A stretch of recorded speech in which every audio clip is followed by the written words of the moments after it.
Hi everyone, my name is Dr. Trish Harkins, reporting for Room Now from ACR 2024. Today I have the absolute pleasure of being joined by Dr. Sebastian Sattui, a professor and rheumatologist from the University of Pittsburgh. He's also an author on the recent Lancet series of rheumatology on aging, which if you guys haven't checked out, I'd highly recommend that you do. However, today we're going to talk about both our passions, so Polymyalgia Rheumatica, Frailty and Aging, and it's his abstract number 0748, which is entitled The Effectiveness of the IL-6 Receptor Inhibitors versus Conventional Synthetic Immunomodulatory Therapy for the Treatment of Frail Patients with PMR. So first off, thank you so much, Sebastian, for joining us today. My first question is, what led you to performing this study? Great, so thank you so much for the question and invitation to talk, as you say, on a topic that we're both very passionate of it, even if I don't have a voice. And this work was done also in collaboration with colleagues from Sanofi, who have also recognized the importance that both of our work has actually shed light on, right? So we understand that patients with PMR, and this is a condition that primarily affects older adults, frailty is actually quite an important topic. Why? Because both my preliminary work and your preliminary work has shown that patients with PMR have worse outcomes, whereas they're having actually worse patient-reported outcomes, including pain, physical function, and fatigue, which are crucial symptoms in the management of this condition that affect patients' quality of life. So we know that, and what again our work is leading to is that we are potentially identifying with frailty a subset of patients with PMR who have worse disease and are at their higher risk for worse outcomes. And at the same time, we know that frail older adults are also at higher risk for other adverse outcomes, including what we get concerned about the most is steroid adverse events, right? So in our previous work, again in collaboration with colleagues from Sanofi, we had actually shown. We know that the role of IL-6 is actually inhibitors have shown to actually have a good kind of outcome and minimize glucocorticoid steroid duration in patients with polymyalgia rheumatica. But we know that there's certainly the trials that have been done have not compared to what other communities. I'm sorry.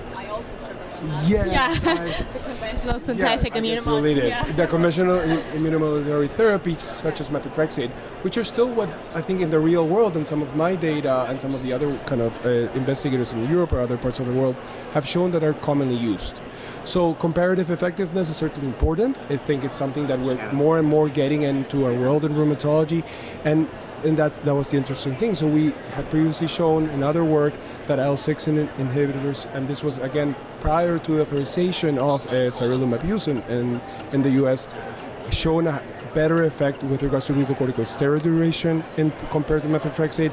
And then in this analysis, we looked specifically in a cohort of frail PMR patients using a cumulative frailty index using CMS data, and match controls, so match initiators of other kind of frail patients with PMR, and she looked at the comparative effectiveness of the discontinuation of the glucocorticoids on those who went on IL-6 inhibitors or either as a second or third line agent. So these were patients who were already on steroids and were not able to discontinue steroids compared to those on methotrexate. And surprisingly, we found not only that, yes, IL-6 inhibition had a bigger effect with regards to showing discontinuation of glucocorticoids, but actually had in this subgroup of frail patients compared to the total overall population, had an even higher effect.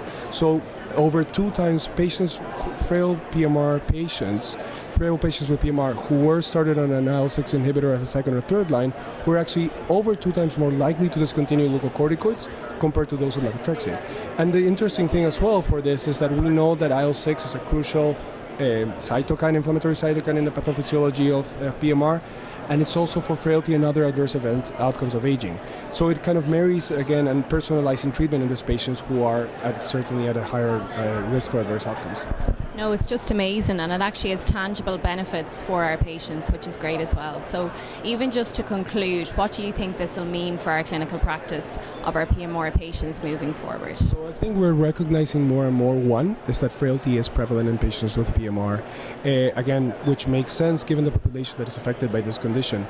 Rightfully so, I think, besides us, certain societies, including the French Society of Rheumatology, have actually mentioned the importance of including frailty as well as we consider comorbidities in the assessment of PMR patients as well.